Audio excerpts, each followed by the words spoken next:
there, we're on to zeroing in video 9. And we've covered a lot of topics to help operators start thinking about making their very first steps towards electromobility. So I've got some time here with Roger, our head of electromobility, and we're going to delve into some of the topics such as Paris Agreement, Science-Based Targets Initiative, VECTO, ZEV mandate, clean air zones, ZHID, plug-in truck grants, just so that we can try and understand a little bit more around what some of those things mean. So should we kick off, Roger? What's the Paris Agreement? What's the Paris Agreement? Yeah, so let's try and do it in a nutshell. So 2015, Paris Agreement, 195 nations came together to create an agreement. How can we work together to reduce emissions, to limit global warming to a maximum increase of 2 degrees centigrade, ideally 1.5 degrees centigrade. And they've gone away and created initiatives in terms of how they can achieve that. 2035 is the first one. That's the date when manufacturers of vehicles can no longer produce vehicles that produce emissions for new vehicle sales, up to 26 tonne. The next date is 2040. At that point in time, manufacturers aren't able to sell new vehicles or produce vehicles to sell that have any tailpipe emissions. Two absolutely critical dates for us to meet, and I think those dates are set in stone. We hear questions about are they gonna change those dates. I don't think they will. How we get there, I think, is the bigger piece. But 2035, 2040, I think they're in stone. What's that then driven in terms of, influence, legislation, policy, etc.? So you mentioned a few in the intro, so let's maybe pick a few of those and just try and do a nutshell. So we've got science-based targets. So Science-Based Targets Initiative is an organisation that's helping businesses set themselves targets of when they can reduce emissions by and the levels they're going to reduce them by. So targets and timescales of what they're going to achieve. Okay, so that's scope 1, scope 2, scope 3. Yeah. So scope 1 being direct emissions produced by organisations, so fueling company vehicles, fueling buildings, heating, that sort of thing. Scope 2 being the energy purchase, so electricity essentially, whether or not it's purchased from a green tariff or from a fossil fuel tariff. Yep. And then scope 3 is the indirect emissions of the things that we buy or the things that we sell that are operated by our customers or used by our customers, isn't it? So absolutely that, and what we've seen with science-based targets is a real strong uptake. So there's now over 1,500 companies in the UK that have signed up to those targets and set targets for themselves to achieve. And what we're seeing, the impact of that is then in tenders that we get and requests from customers and customers about what we do. And I'm sure transport operators are going to see the same. Their customers are going to start to ask about their green credentials as well. Absolutely. Well, sustainability obviously sits under me within our organisation. And I think 2 years ago, it was big fleets that were asking us about our scope 1, scope 2, because it impacted their scope 3. But in the last 6 months, the dealers have been coming to me, with retail customers, all across the country with the same questions. It's commonplace through all operators now. It's a really important question that everybody's asking. So let's maybe talk a little bit about clean air zones. Clean air zones. I was going to say our government, so clean air zones, ZEV mandate, VECTO. Yeah, well, the clean air zone bit is more of a local initiative.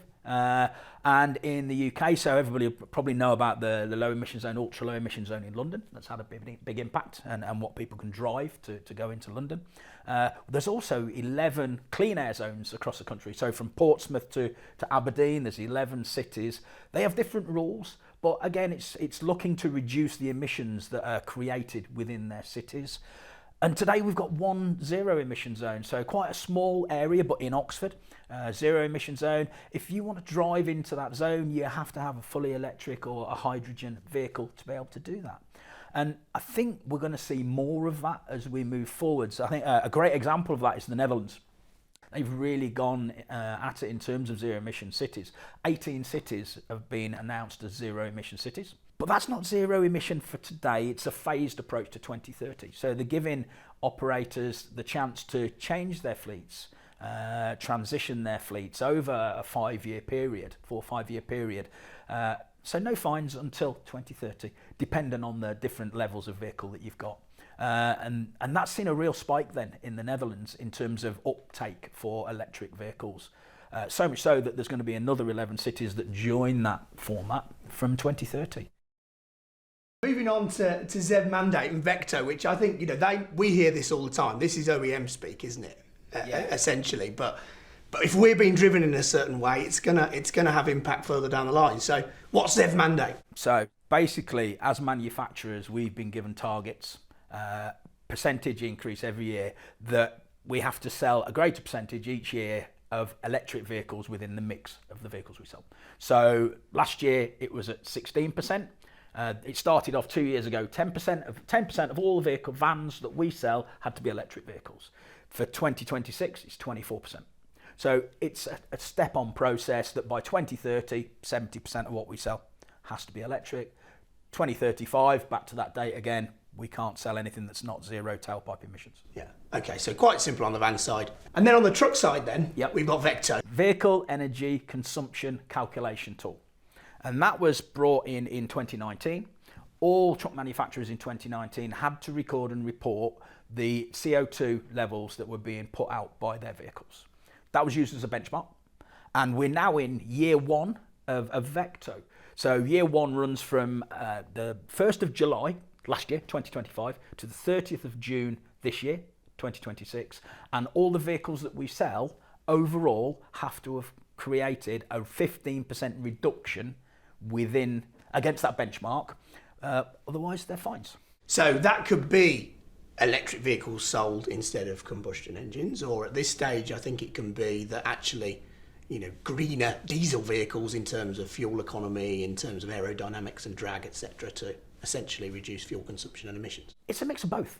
So yeah, do we have to change everything overnight for electric vehicles to achieve Vecto? Absolutely not. No, it's going to be a steady transition. But I think what we're going to see is a change of balance. So I think today, you're right, to achieve Vecto in year one, we can still sell a good proportion of diesel vehicles, but those diesel vehicles are getting cleaner and cleaner and cleaner all the time.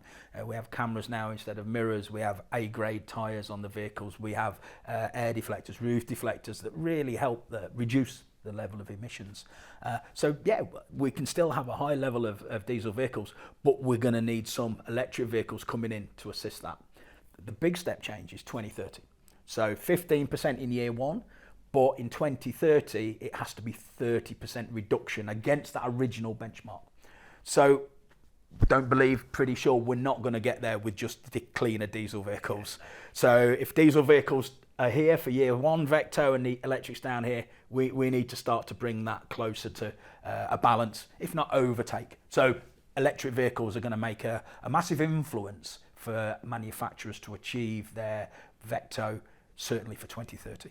So are you saying that you feel there could be an acceleration zone, I wouldn't say imminent, but certainly between now and 2030? Yeah, absolutely. The acceleration zone is coming. I guess the best we can put on it is there's a window of what that time is. And for some operators, it could be now. So we know, working with customers, that if they're running generally a rigid operation, regional, starting at their base, back to their base in the day, ability to charge overnight, a lot of those companies are in a position where potentially they could change to electric and yet enter that acceleration zone. I think for others that are doing more long haul, we're already there, and we're seeing some great results out of things like the ZHID program that's focused on putting electric tractor units on the road, a government project. But that will be a longer time in terms of when do we really see the accelerator go down for those types of companies. I think a key bit's going to be buying cycles, though. A lot of the decisions that transport operators make on their fleets will be about a replacement cycle.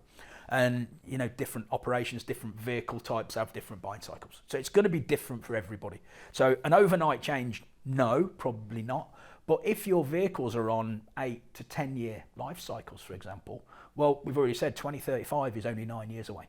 So it really needs to be in, fleet planning conversations today about what are they going to do with their fleet of vehicles. What are they going to do with their charging infrastructure on site? And I think it comes back to, for us, we always say the key today is about awareness and understanding. If people have got that awareness and understanding, it allows them to go into that acceleration zone when they're ready. How are you going to charge electric vehicles on your site? It will be a phased approach, but better to understand what the end looks like today, because for some companies that is going to cost some money.